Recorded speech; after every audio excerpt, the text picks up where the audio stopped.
বন্ধুরা, আমি আজকে মোচা কাটা শেখাবো আপনাদের। মোচা নিয়ে হাজির। যেহেতু আমার অনেকটাই কাটা হয়ে গেছে, পুরোটা তো দেখানো সম্ভব নয়। যেটুকানি মানে আছে, পুরোটা দেখাতে গেলে অনেক লং হয়ে যাবে। আশা করি আপনারা সবাই মনোযোগ দিয়ে দেখবেন। চলুন আপনাদের শেখানো যাক। যখন রান্না করব তখনও আমি কিছুটা আপনাদের সামনে তুলে ধরবো কীভাবে করতে হয়। দেখুন, ফার্স্টে খোলাটা আমি তুলে নেব।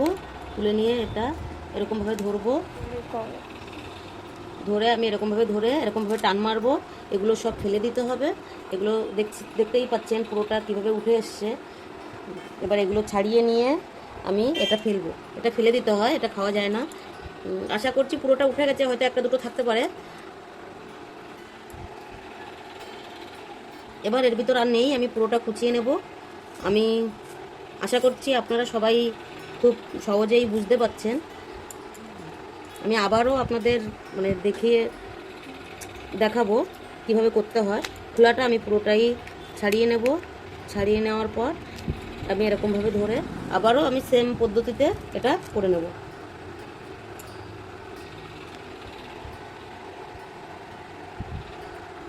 আমি রান্নাটাও আপনাদের সঙ্গে শেয়ার করব বন্ধুরা। আমি আশা করছি আপনারা আমাকে প্রচুর প্রচুর ভালোবাসা দেবেন। আমার বন্ধুদের ভালোবাসা আমার জীবনে খুবই প্রয়োজন। দেখা হচ্ছে। আমি দিয়ে দিচ্ছি মোচার জন্য কড়াইতে সামান্য পরিমাণে তেল।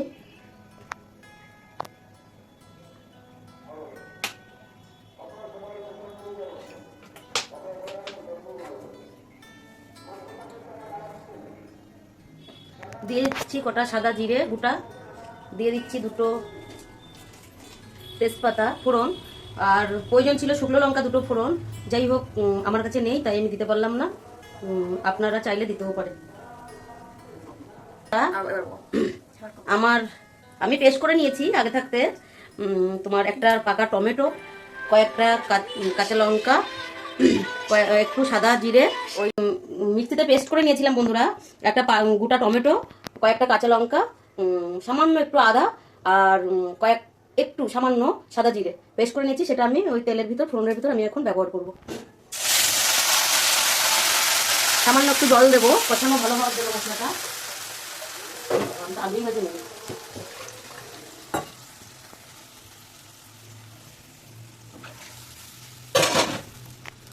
দিয়ে দেবো পরিমাণ মতন হলুদ,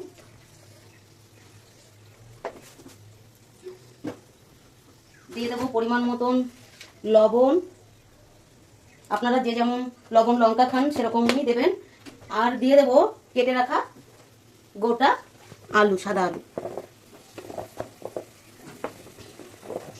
এটা দিয়ে আমি ভালো করে কষিয়ে নেব। কষাতে কষাতে আমি ফিরে আসছি বন্ধুরা। ভিডিওটা অনেক লং হয়ে যাবে। আমি কষানো হয়ে গেলে আমি আপনাদের আবার দেখাবো যখন মোচা এর ভিতর দেবো। এবার বন্ধুরা আমি দেখে নেবো মশলাটা আমাদের কতদূর কষানো হলো। মশলাটা কষানো একদম পারফেক্ট, দেখতে পাচ্ছেন বন্ধুরা, তেল ছেড়ে দিয়েছে। এবারে আমি এর ভিতর মোচাটা অ্যাড করব।